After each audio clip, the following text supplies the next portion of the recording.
What's going on, everybody? Welcome back to the channel. We're going to be talking about what Super Duty is the best Super Duty. We got a 23, but we're also going to be talking about the older trucks too, and if those are the ones you're still driving, or did you break down and buy a new one?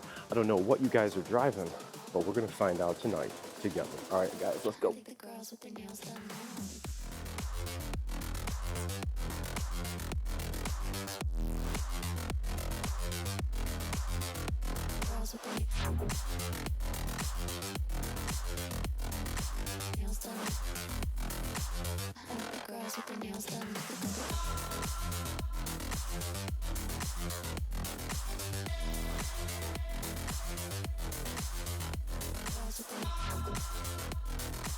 All right, everybody, welcome back to the channel. Thanks so much for coming back and checking us out. Make sure to hit that like and subscribe. I have a very splendid looking gem. We have a 23 F250, and these are the newest wheels. You guys have seen this truck on the channel before.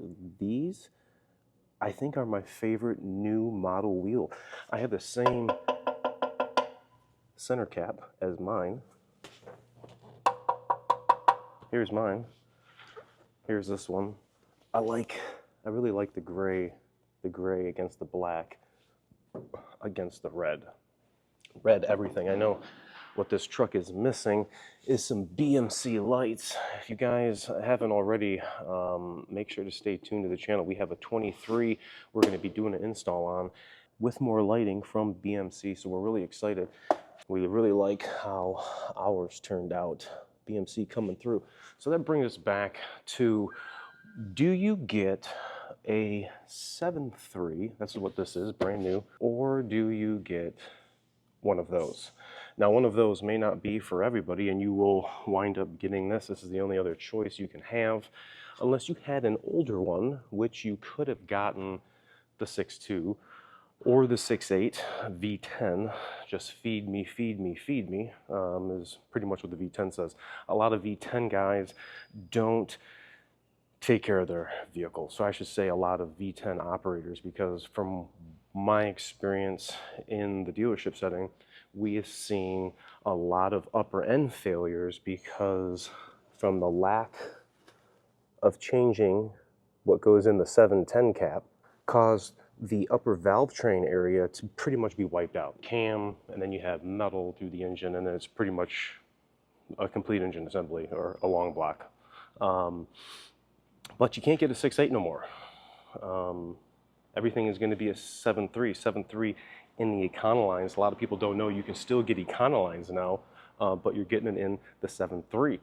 Now, for the guys that did not want the 6.8, you could have had the 6.2. Now, the only thing that comes to mind with 6.2s is broken valve springs, because I've done a good amount of valve springs. And can't really say that I've had to replace any on a 7.3. I've replaced more engines on a 7.3. I'll put a link in the description at the very top where you guys can check out a video where I use my bore scope to check out the 7.3. 7.3 has been getting a lot of bad rap because of the lifters. Would I want a 7.3? No. 1.67, always 6.7, and I don't think I would want the gas 7.3, although it does have some power. I just don't think it's for me. I would rather have the diesel application, not that I tow or work the truck as if I needed a diesel. It's for people that are into diesel and know what I'm talking about. I have a choice in fuel, and one is gasoline and one is diesel. And if I'm going to drive a Super Duty, I'm personally going to be driving a diesel. So a lot of things have changed over the years. Big thing was in 17 when we changed the body style. Well, I mean, if you came from 11 to 16, the biggest change was the Alumaduty, and we went to the fully boxed frame. This is same thing for the 23. I don't have a 16 here to show you guys, but it's completely boxed in, and anything that has to be attached is going to have like a speed clip, a J clip that would go right here. And speaking of this right here, do you guys want to see a video installing the factory sway bar. This is actually where that were to go, and the sway bar end link would be pointing right here, and the sway bar would be going behind the axle. I think a lot of guys didn't know you could get that on your truck if you had a camper package, but could add it later if you wanted to. Compared to the 6.0, which is my second favorite, a lot has changed between now and then. 11 through 16 was the model before they went to the fully boxed frame, but the model that we keep skipping over is the 6.4. Nobody wanted the 6.4. A lot of guys are going to comment and say, oh, the 6.4, I make a lot of power, this, that, and the other. You know, I got 2 turbos, and you know, they do all this stuff to it. But if you are in a dealership setting where you went in and out of the 6.4 in the dealer and repairs, I don't know if that's something I would want to deal with. 6.4, no bueno. Actually, these are what we are putting on here. He's taking the factory ones off and putting some Fox 2.0s on, which we're going to help him do. So going back to what we were originally talking about, my top, if you were to ask me what would be the best Super Duty to buy, my top would be 18s through 21s. And I've talked about this before because the first year for the Duty was 17. Everybody knows the first year for stuff is not usually the best, but I remember something very vividly, an oil problem that they had with some oil pumps in the very, very beginning, but that completely did not have anything to do with 18, 19, 20, 21, blah, blah, so forth. So my go-to, 18 through 21, why not 22? 22 was pretty much a hybrid for what was about to come with these trucks. The new 23's got a whole different type of network on top of the network that they already freaking have. Ooh, that's pretty nice. I didn't know that was from Ford. That's cool. And it was an integration on what was about to come. And I don't like a lot of the connectivity for these trucks. A lot of Big Brother, a lot of over-the-air updates. If you're going to update the vehicle, the technician should update the vehicle, not the TCU, not from the antennas to the TCU, and it's going to update all of this and update the PCM. I don't know, I'm just not a fan of that. And if you're going to buy a new model truck, there's no way really around it unless you do what a DS was going to do and disable the TCU when you want it. I mean, it's a thing you can do. Obviously, there's got to be a little thought process into it, but is it something that you want to do, to drive a new truck? I mean, you shouldn't have to. It's one of the reasons why I don't like the new trucks. And the biggest thing that I hear about these new ones is the quality issues. Are they getting better since 23, being 24 now? And the same pretty much application, body panels, these are all are still the same. The biggest thing was these trucks were built and they didn't have LED taillights. I'm like, oh my gosh, these people, spend all these money, $100,000 on a truck, and they got LED headlights and C-rings, but they come back to the rear and they got good old-fashioned incandescent 3157s. So would I want a 6.0? I definitely would take a 6.0. Not right off the rip. If I had a chance to get a 6.7, I would do that. I just don't know if I could find myself doing a gas 7.3. The only thing that I really have to worry about with this region is the rust. And a lot of the older trucks, if you were to try to find a nice 7.3 or a 6.0, they are just going to be so freaking rotted. And I mean rotted.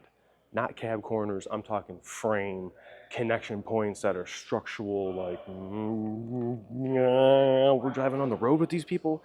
Michigan just plays hell on the vehicles up here, and it really sucks because there are a lot of good trucks that could have had potential if they weren't in this region with the salt and stuff that they use on the road. And, well, that's kind of cool. Super Duty. You can see the writing right in there too. That's kind of neat. The design of the new ones, that front end, it's still growing on me. Forever will be the 20, the front end. My favorite thing about the 20s is they finally separated the C-ring, where in 17 through 19, it was all one solid, just like this. But in 20, they changed it and they separated that C-ring with the amber turn indicator in the headlight. Completely different, a little more rounded. I mean, I kind of dig it, but you can see this is a little more squared off. I really like these ones, but then again, I mean, these are what's going to be on the road as of right now. Now, a lot of the older trucks didn't really have the paint combos like they're doing now. Everything was chrome, and I mean, you could get, I don't know what the King Ranches were. Did they have like a piece of plastic or a piece of trim on the bumper that was a different color or something? I don't remember a whole lot of bumpers being painted in the 6.0 days. Or maybe the Harley trucks were painted. But that's definitely starting to come back. Everybody likes the blacked out badges. I mean, I wasn't a fan of this to begin with because it was so long, but the chrome one, I think, is a little too much chrome. I dig the black, and the next upgrade was really the interior. I really like the screen. I wish I could have had the opportunity to get a big screen, but it doesn't really matter because you're not going to find me doing a dash swap on my truck just for, I guess, shits and gits. I'm not about to do all that. I mean, I'm about to add the heated seat or the multi-contour seats and something else, but I don't know if I would be doing that to mine. It would be cool. Don't have the Vista, and a lot of the other older trucks only had 4 switches. Then they went to 6 switches, which you could add for the older trucks, and you can add for these. If you guys didn't know that, you could add it to the truck that did not come with it.